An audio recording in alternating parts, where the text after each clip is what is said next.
Hi everyone, this is Arthi from Human Chapters. I'll tell you a bit about the human chapters. Humans are living narratives with a past, present, and future. These narratives constitute of a number of chapters across a lifespan. The aim of these conversations is to highlight a chapter of the narrative and unpack its connections to other chapters. I don't care whether people are natural storytellers, but I truly do believe that each one of us has a worthy story to share. An acknowledgement to country. We acknowledge the traditional owners of the land on which we are. We pay respect to their tribal elders, past and present and emerging. We celebrate their continuing culture and we acknowledge the memory of their ancestors. And today our guest is Serana, and Serana's chapter is Multidimensionality. So I'll pass it on to Serana to introduce herself. Go for it, Serana. Hi, Artie. Thank you so much for this invitation to come onto your beautiful show and speak my truth. I can tell you I'm shaking in my boots. Oh, I'm so honored. Thank you. But, yeah, time's right. And so most people would know me as a photographer. I've been a photographer around the Shepparton area I've had my own business for, it would be 15 years now. But before that, I've worked as a photographer way back, in the early 90s for Shep News and, worked freelance for a really long time. So one of my strongest identities is as a photographer and an artist and a mum, and I've spent time in Dookie and I now live in Violet Town. And in the background has always been this other aspect to me that we're going to talk about today, and that is multidimensionality. Beautiful. So, Serana, tell us the meaning of multidimensionality and why did you choose this chapter? It's a bit of a journey. Okay. The multidimensionality really is just, it's expanding beyond, the human being more than body and mind. That we are body, mind, and soul, and that our soul is actually infinite and infinitely intelligent, and that we have access to that intelligence and many different aspects of that intelligence. And so multidimensionality for me is moving through into that sacred soul self and being guided. And so the reason why I'm talking about this chapter today, and I was like, when you invited me to talk about a human chapter, I'm like, oh, please let it be talking about camel racing or something that, people are going to find really interesting, but it was just like, no, you'll be talking about,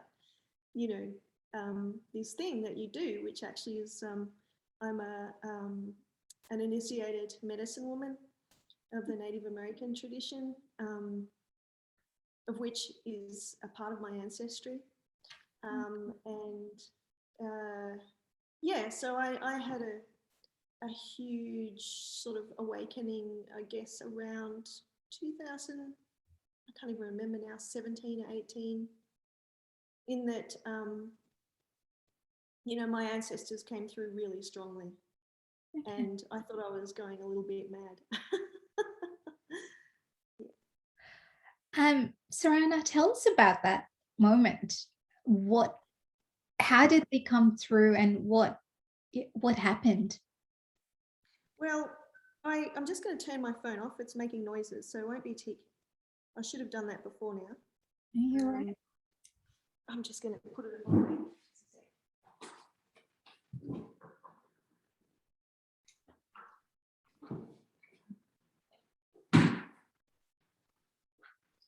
So what happened was that back when I was a teenager and I was really into horses and show jumping and all that kind of thing, I had a really bad accident where I came off a horse and landed face first into a fence post.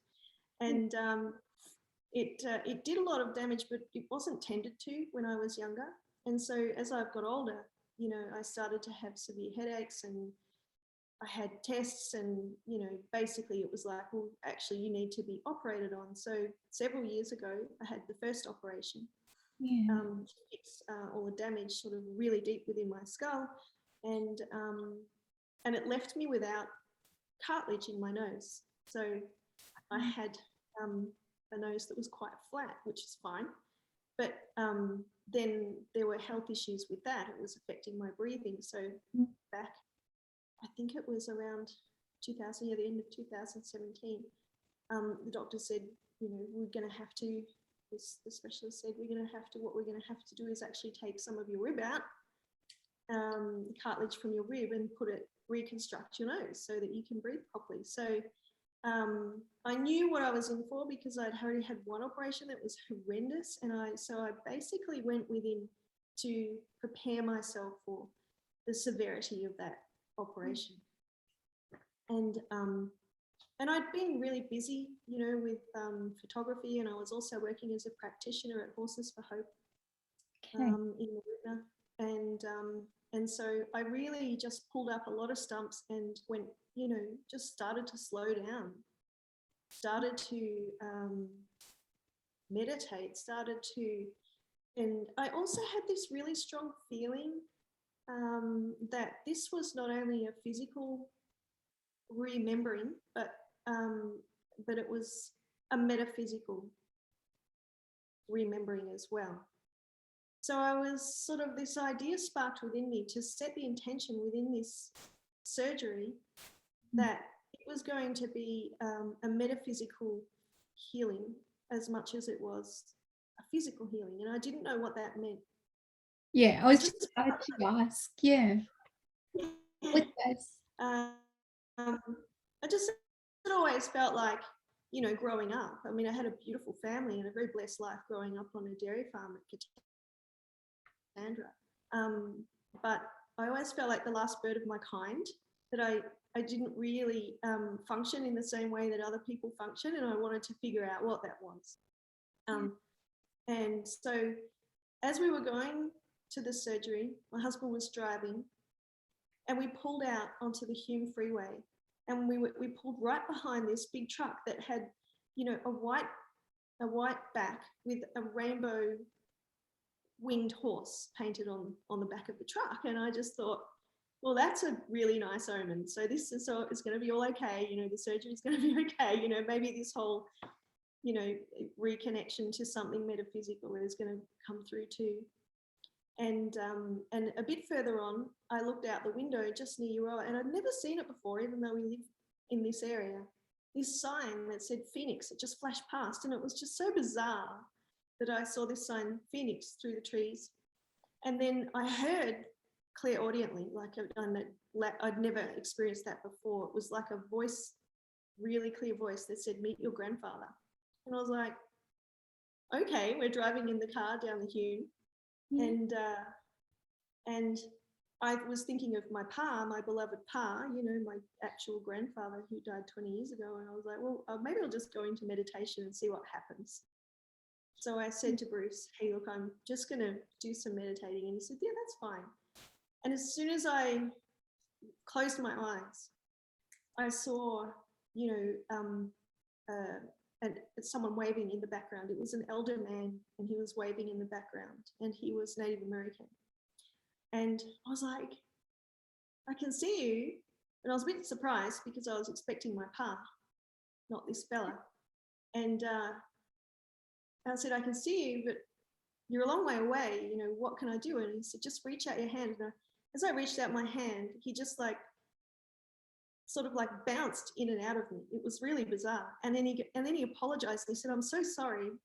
He said, I didn't mean to do that. I'd never been called to you before.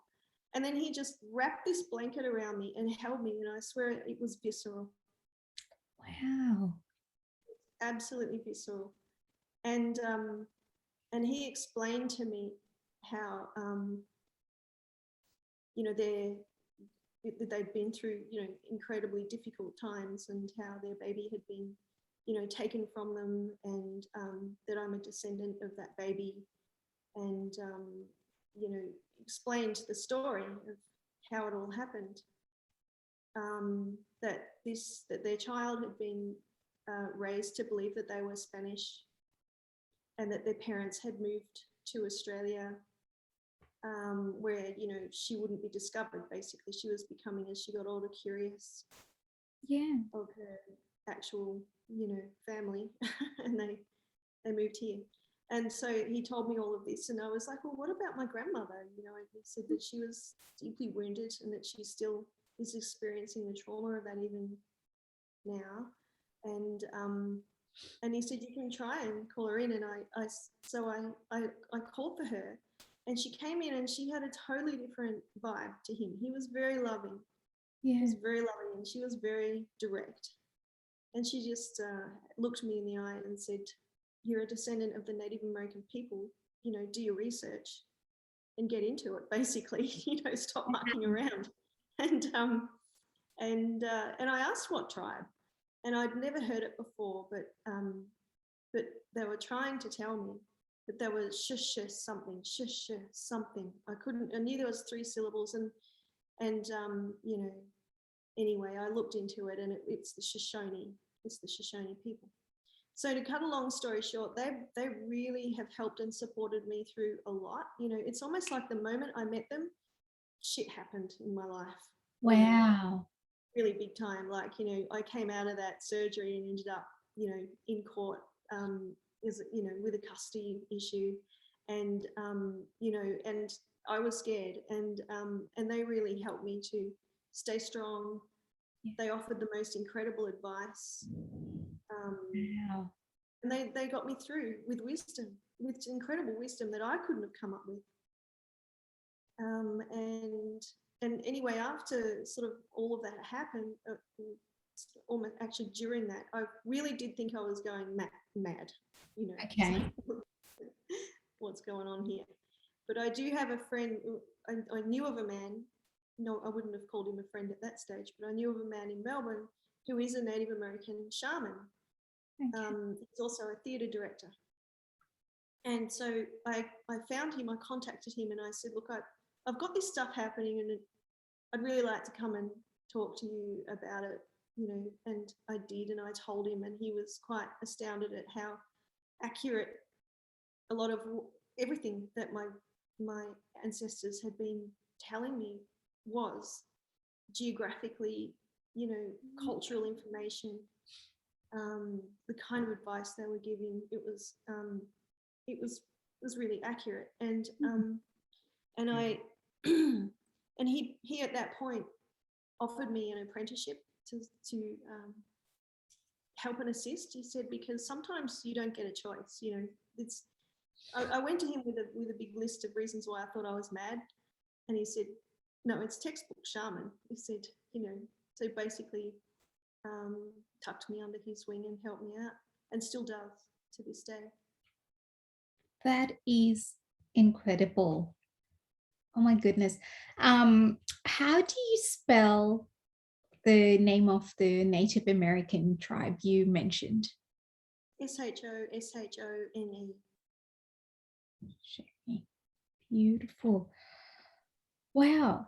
Tell us more, Serana. Well, you know, that was the beginning of my multidimensional experience, because and you know, it was hard because it's not within our framework, our cultural framework, to be talking to ancestors, unless of course, you know, you're considered nuts. Yeah. But you know, having you know, the help and assistance of John Paul, whose spiritual name is Eagle Heart, has really helped me, because he just makes this stuff so normal. It's just so everyday to him. It's every day. It's not unusual at all. You know, he came to this property and he was walking along, and there was a horse in the paddock next door, and he goes, "Did you hear what that horse said to you?" I'm like, "No." It's you know, it's got something to say. You better, you know, tune in. You know, so that's the sort of friendship that I have with him, and that sort of stuff is totally real to him. You know, interdimensional communication is absolutely a thing, and it is to a lot of, you know, shamanic people. Yeah. So yeah, so he's a wonderful support, and you know, I often consider how incredible it is that he's around and that he can help and support me. He first teacher was an Inuit woman in Canada, and then he was passed from grandmother to grandmother as in shamanic elder women all across North America, South America, Europe, even into countries like Scotland. That was his apprenticeship, was being passed from grandmother to grandmother and living with them and learning from them. Yeah. And they still guide him today, even though they've all passed over. Wow. So, Serana, when you said that he took you under his wing, what did that look like? So, I'm just trying to think about it from a very lay perspective, going, what were you learning and why were you learning these things, and where were they actually taking you, or that sort of perceptive learning as well? Yeah, well, it was jumping in the deep end. He just sort of was like, okay, well, he was just starting to ask me, we would go in. When I say go in, it's like a meditation. He's like, well, he would just ask me what I was seeing and what they were doing, and also it was quite structured within, the medicine wheel, the Native American medicine wheel. Okay. And seasonal occurrences such as, equinoxes and solstices. And he's also a sacred pipe keeper of the new moon. And so we would get together once a month for a new moon ceremony. Yeah. I now do those myself. Sometimes they're private, sometimes they're public. Sometimes I'll open it up if the time's right and if it's appropriate to do so. Yeah. I make it a public thing. So I'm just sort of, it's become my spiritual practice. Yeah. And it's something that I really enjoy. It helps me to stay healthy. Yeah. Because in these times, it's good to be able to really tune into not only your physical body, but your emotional body, your mental body, your spiritual body. Yeah, absolutely. And you talked about that sort of infinite intelligence within the different aspects. And did you mean, was it infinite intelligence within different aspects of the soul, or what? Yeah, well, yeah. we have a highest self, which is our soul self. I posted something on Facebook a couple of weeks ago, which was, we don't have a soul. We are a soul. We have a body. Yeah. Yeah. And so that soul self is eternal. It's connected to earth intelligence. It's connected to cosmic intelligence. And the different aspects of our soul selves are our helping spirits. Yeah. So for me, it's ancestors. And I also have, various animals that pop in, and help and guide me, especially in journeys. And so really, I mean, they are an extension of ourselves because we're connected to all things. Yeah. That's incredible. And then, so all of this sort of began, was it 2018 is when it all started? Really fired up. I always was a spiritual yearner. I was always yearning for this kind of work. I was always yearning for this kind of knowledge, this kind of, connection to the earth's elements, and the intelligence that's within them.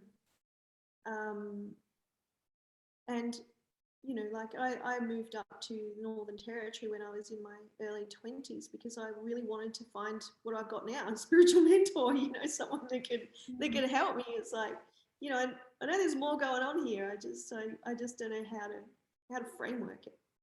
Yeah. But I didn't find that. I found working with camels and working as a jillaroo on cattle stations. But I also learned to listen to the wind out there too.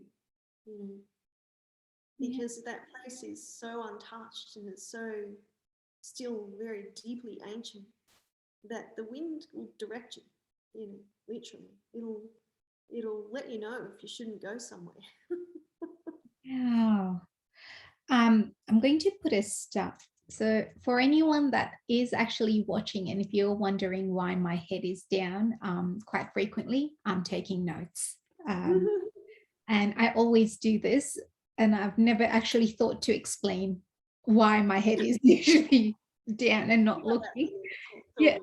You can see your pen. Yeah. Oh, yes, that's right. Listening to the wind. We will come back to this part of listening to the wind, but can you tell us a little bit about your ancestry and the tribe and your strong connections that have come out during your journey? Well, that's the thing, they've come out more during the journey, because it is back several generations. Yeah. And, you know, everybody has become very disconnected from all of that. And also there were a lot of secrets and a lot of records that were not kept. And so, you know, that's one thing that my grandfather says, you know, that these things, they can be rewoven back together, you know, in when it's like the fourth dimension. You know, the third dimension is very physical, but the fourth dimension is where thought and, you know, thought frequency basically begins that process of weaving it into the physical. Yeah. At the fourth dimension can get a bit messy too, because all of our fears and anxieties are in there as well. So, you know, beyond that is the fifth, which is more connected to, you know, more pure, sacred knowledge and wisdom. Does that make sense? Am I answering? I can't even remember the question. What was the question? So, oh yeah, all of that. Yeah. Yeah. How's that? Yeah. So it's. He also said to me, you know, to try and go back through, you know, bloodlines and records of that. You might as well, you know, take a pit and go outside and start digging for gold. You know, you'll consume your life. You can do it that way, or you can just trust what you're hearing, what you're receiving, and that through just the actual communication itself, so much is being woven back together. Wow. And when you're talking about this communication, is it communication between the dimensions, the third, fourth, and fifth that you mentioned, or is it communication between sort of physical entities, or what sort of? Well, communication with them, with my ancestors, would be, you know, I guess, you know, in the higher dimensions. Yeah. It's in the higher dimensions. But through me being here in 3D world, having that connection and having that communication is actually weaving things together. It's repairing a terrible wound. A terrible wound. Do you mind me asking about the terrible wound and what that? It's stolen. It's stolen generation. It's stolen, you know, cultural connection. Stolen family lineage. Yeah. You know, it's all of that. So it's just making things, it's just smoothing things out, I guess, from a higher dimension, if that makes sense. Yes. And my other question, Serana, was when you started searching after that first meditation, where you met your grandpa, and you started searching for things related to your ancestry and this particular tribe, where did these searches take you, and what was that particular journey? What did that entail? It actually I didn't really go very far into it. Okay. Only that, you know, when I realized it was the Shoshone people, and that I looked at photos of them, I had goosebumps all over my whole body, you know. Wow. And And then things just sort of, like I said, in my life at that point, like literally the next day after meeting them, things changed very rapidly. And so I was completely consumed for, over a year in just managing the wildness of that ride. Yeah. And in that time, I met with John Paul Eagleheart. And so it's something that I've sort of put on the back burner, really. I feel that, and they assure me that, that it's being figured out in ways that I can't even comprehend. Wow. And so I'm not even attempting to. Yeah. Fair enough. That is pretty amazing. And I've just written in my book, the wildness of that ride. What was the ride? What sort of things? And again, you don't have to mention everything, but just some of the things that changed drastically for you. What were they, and how did you start to comprehend or process?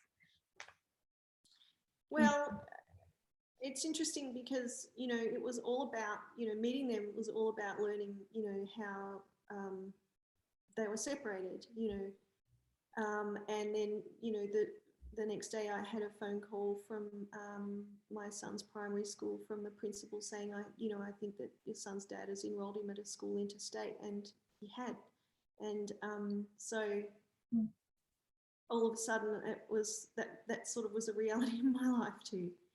And in a sense, and and it was quite a difficult journey for everybody involved, and I knew that it was a deep karmic correction, and so I took it every step of the way as a spiritual journey. Any fear or anxiety that I felt, I sat with that. I didn't, it's so easy to react and go, and just throw stuff out that creates more fires through our thoughts, through our words, through our actions. So, whenever I felt deep fear and deep anxiety, I sat with it until it burned no longer. Until it literally transmuted into something much lighter. And my ancestors were saying to me, when you're in conflict with someone, deep conflict, don't look them in the eye. Because if you look them in the eye, the conflict will just keep bouncing back between you. So turn away if they come up to you and look at the ground or look somewhere else and speak your truth into the earth. And I can't tell you how much that helped, because I was so, my physiological response, was huge. And so that even just imagining myself turning away, it helped me to settle and calm what was happening for me. Yeah. And when, it came time to, I had to speak my truth or I was going to get sick. I was told that. And that was very hard. And when it came time to signing, the affidavits, it was very much, well, yeah, this is like, it's a 3D thing. It's, it's a real life thing that you're signing, but it's also a spiritual contract. So when you sign it, make sure that every page that you sign, you affirm what that spiritual contract is. So as I'm signing the affidavit, I'm like, I agree to ending this karmic contract. I agree to ascension. I agree to my multidimensional, connections. I was, whatever it was that came through at each page, I signed all of that off on a spiritual level. Yeah. That's incredible to hear you say, Serana. And I wanted to ask, when you say that you sat with the deep fear and anxiety until it transmuted into not nothingness, but into almost a very low flame. What was that process like? I'm questioning the intensity of it. Oh man, it was intense. It's like, and usually that's at the point where you light up a cigarette or pour yourself a wine, you know, it's just like, no, I don't smoke anymore. But back then I did.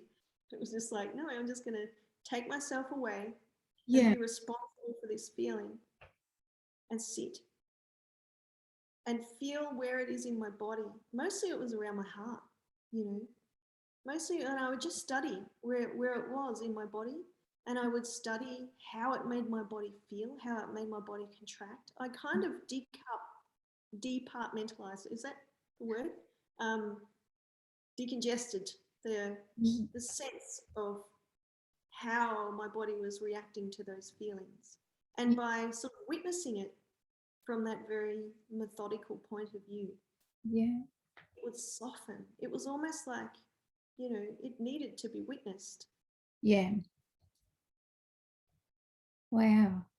So around the hat, almost that acknowledgement that, yes, you're here. And just, staying with that. Yeah. That's incredible. Okay, so from that example, what other things started to happen, probably even in a positive light, or again in that intensity that you noticed it to be different from prior to 2018? Well, as far as all of that is concerned, you know, there has been an enormous amount of healing. Yeah. You know, there isn't that response and that reaction anymore. There is actually a genuine friendship, you know, that was never there before. But it required a lot of work. And also, I think another thing that sort of really stemmed from that was the value of ancestral healing, because we carry, you know, in our DNA the trauma of our ancestors.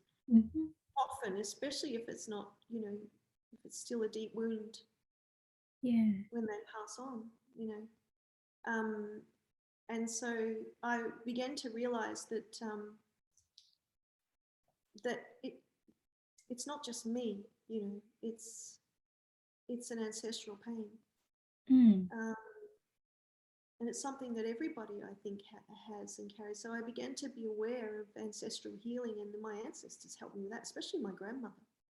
You know, I used to get reoccurring dreams of losing my children. You know, like I would be in a supermarket. In the dream, I would be in a supermarket and I'd lose the trolley and my child would be gone. You know, or I'd be walking down the street and they would just disappear. Like these dreams they've happened all my life. And I eventually got really wild with them. It's like, I do not want these dreams anymore. You know, what is going on here? And then my grandmother actually came in and said, you know, when you have these dreams, you know, there are ancestors who are calling out for your help, you know, ancestors that have lost their children. And so she showed me how to, you know, look into the eyes of, and I can see very clearly, you know, with my inner eye, you know, of these women or men, you know, who come up and who are carrying this grief, and to see the iron moon of despair reflected in their eyes, and to watch it until it turns into a shining sun. And when it turns into a shining sun, they just disappeared. Wow. And Serana, is that the repair that you're talking about? That's exactly, yeah. Yeah. So, that's right. That's part of the repair. Yeah. Is ancestral healing. They say if you heal the past, you can change the future. Yeah, absolutely. That is so fascinating, listening to it, to your experiences from that first meditation and how it's actually unfolded for you. Did you continue to see your grandpa and grandma sort of frequently after that meditation, or how does that work? No, they're not always around. Yeah. Less and less, actually. Less and less. Sort of as I'm finding my strength in this realm. They're very supportive, and often I'll call them in for help. And it's just like, I just don't know what to do about this thing, and their advice is outrageously brilliant. You know, like it's not something I could ever come up with. It's so just deeply wise, and so I feel them sometimes, but it's Mhm. not all of the time. I guess I have two worlds, and we all do, really. We have the external world and we have our internal world. Yeah. And my internal world, is broadening and expanding, and I'm expanding my friendship group as far as, people who get that totally. Yeah. And so, there's this sort of, as there's this expansion sort of in the outer world as well. Mm. That's in the form of a beautiful group of friends, and that I work with together in this way, and we go on, That's amazing. And the other thing you mentioned, Serana, is you're an initiated medicine woman. Yeah. Tell us a bit about that. How were you initiated? Or what does that actually entail? Well, when John Paul offered me an apprenticeship, I Mm. did 12 months of going through the medicine wheel cycle. Yeah. And so it was from the summer, the point of summer to the point of summer. And at the end of that, there was lots of learning. There was lots of, question and answer time. There was lots of, we did a sweat lodge, and we did a vision quest. Mhm. And then, so basically at the end of that 12 months, he's still guided by the grandmothers who were all passed over now, but they're still like all around him. And so I was initiated at Mount Buffalo, where, he just did the whole, it's like a baptism really. He poured water over my head, and the grandmothers told him a spiritual name that I would have, which is White Feather. Yeah. And that was it. So it's like, off you go. You're out the nest now. You're on your own. Wow. That's amazing. Spiritual name is White Feather.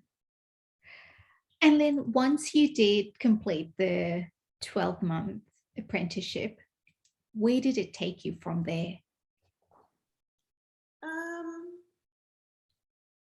Well, that actually, it's just, to me, it's ongoing. I'm Yeah. still learning every day, I didn't really, I set up a website, because I felt that I needed to ground it in somehow. It's called White Feather Medicine. And so I basically just have, it's a spiritual practice for me now. It's a spiritual practice. And sometimes I help and assist people who are really curious, that want to move into, this kind of, some people are really drawn to this kind of thing, and there's no real roadmap as to how to manage it. Yeah. So I really like to help people, in that as much as I can. Sure. And what sort of medicine practice is it, Serana? Well, for me, I mean, that was part of the vision quest, was I had to ask what my medicine is, and what I got was that it is the life force that runs through all things. Okay. And so basically it's a lot of energetic healing. Yeah, is a word that we could use, or cleansing. Like we all are very good at washing our bodies and our hands, but we don't wash our energetic bodies. Yeah. So I help people to understand how they can do energetic I guess you can cleanse your energetic field as well, which helps to stabilize your nervous system. It helps to stabilize and strengthen your immunity as well. Yeah. Because it's all energy. It is. Yeah. Wow. A lot of guided meditation. Yeah. Yeah. In the work that I do with people, and that's what comes through for them. Absolutely. And the other thing you mentioned was the earthly elements and listening to the wind. Tell us a little bit more about that sort of intuition or active listening of sorts. Back when I was in the Central Australia as a young adult, and I was working on a cattle station, and my job was to re-educate their stock horses and breaking wild ones basically, and because they wanted to set up a tourist camp on their property, and they just like literally flew a plane to find these horses that had been out in the bush for several years without any human contact, and had pretty rough human contact anyway when they were in work, and they put these 30 horses into a yard, and that was my job, was to work them so that they would be, I had a month to make them as quiet enough that you could put teenage girls from Tokyo on them. Wow. And so it was basically riding horses from dawn to dusk and just teaching these horses to walk. It's okay to just walk. You don't have to be running at a split ass gallop chasing cows. You can just walk. It's all right. And you can walk on a loose rein. That's okay too. We can just relax together. So I had to rewire these horses' brains. And it was an incredible job because I got to explore the most remote, ancient, beautiful place. You could stand on a hill and the whole horizon, there were no fences, no power lines, no roads. That was a big open space. And like I said, the land is still able to speak. And I would go to turn down like, a nice little valley. I'd see a beautiful little valley, and the wind would would just come up and just go whoosh, like this. And I would go, you get a feeling, it's like, okay, I won't go there, And sometimes, it would be quite still, and and a little wind would just sort of just guide me around this way and show me something beautiful. And so I learned then to listen to the wind. And, I worked there for about a year. And when I went to leave that job and somebody else took over, they would have thought I was crackers. I was like, when you're riding out here, you do listen to the wind because it tells you where you can and can't go. And of course they were like, that's greeny bullshit. I'm not going blah, blah, blah, blah. And you're like, what are you talking about? And, within the first ride that the next person took out, they came back with one of the clients that was on the trail ride with them. The horse shied, and the client had like a mulga stick in their leg, which is a poisonous wood. Oh. So the horse shied into this mulga tree, and the branch went into one of the client's legs, and and these things just kept happening. I kept saying to them, you have to listen to what is a good place to go and what isn't. And anyway, they didn't. And it wasn't long before they just set the horses free again, because there were so many accidents that I never had one in the time that I was working. Wow.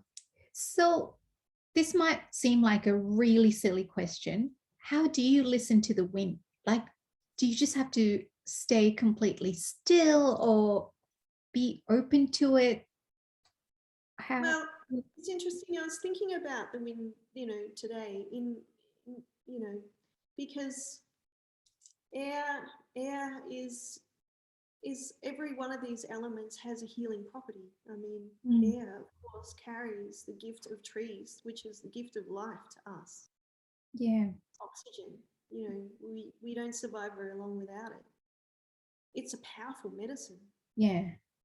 And it's, I guess really getting into the depths of shamanic thinking is that the wind is able to communicate with us, as is water, as is earth, as is fire. All those elements are able to be used for healing. We can consciously bring, especially at the moment with everything that's happening, the healing properties of air into our bodies, and cleanse our bodies, and remember that it is a gift. Yes, absolutely. So, but like you're saying, it's a lot of that is intuition too. Like if you go outside and you feel a little wind and you feel it and it feels so soft and beautiful on your face, I mean, your heart will tell you that that is a really precious thing. You just got some love from the wind right there, And so, yeah, it's linking in with your intuitive ability as well. And you can refine that. You can really refine it. If you want, you can go out and you can ask the wind a question. Wow. And see what comes back. And it almost has this alignment to mindfulness in a sense. Yeah. And actually, absolutely. Yeah, really feeling all of those elements within the space you're in. Yeah, definitely. And connecting to them. And it's a very healthy thing to do because, we can connect into the nightly news. That's kind of like it is. It's yeah. Whether it's positive, negative, neutral, we can connect to it. Yes. And that's really, that has something quite powerful in that connection to go, then with other sort of realms or something, almost having a bit of that trust in connection. Yeah, that's right too. Yeah. There is healing in, the earth. If you think about it, this earth, this Mother Earth that we walk on, she's a cosmic temple in our universe. She's all about regeneration.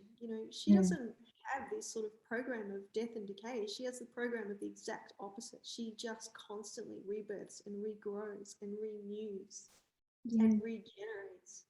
And, that's available to us. Yeah. As a medicine. If we tune into that fact that it's life-giving. And it's life force giving. Say we charge our batteries with that stuff. Yes. Yeah. Life giving. That's amazing. So, Serana, we've discussed a fair amount, but is there anything you have wanted to say that I haven't even thought to ask or delved into? No, I think it's been a really beautiful conversation. Thank you, Artie. You're very welcome. It's been, it's so fascinating listening to your journey and listening to it as a first timer going, that's a extremely unique experience, but to be able to, for you to go through it and then be able to articulate it. Thank you so much. That's really amazing. How has this sort of impacted, we know the impact on you, but you also talked about the generational trauma, and you talked about repair. Thinking about your children, how is it been for them or your family?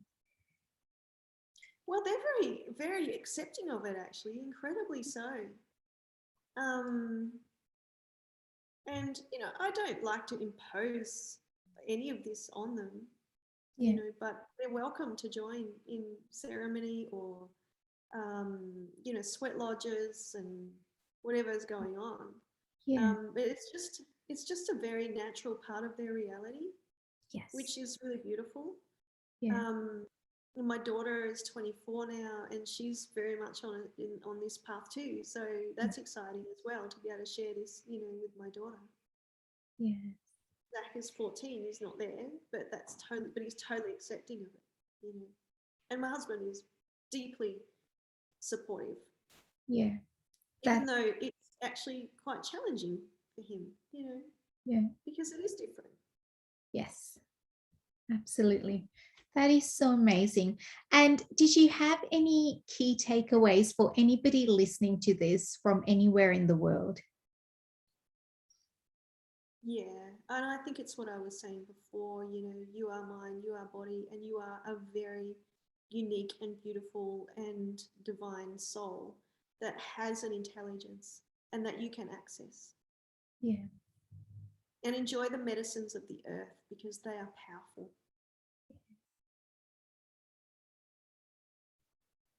That's awesome. Thank you so much, Serana. And guys, we will wrap this up now, but for anyone watching this, please feel free to share Serana's chapter with your friends, family, whoever might resonate with it. And thank you guys in advance for connecting and engaging with this chapter. Thanks, Artie. No worries. You're very welcome.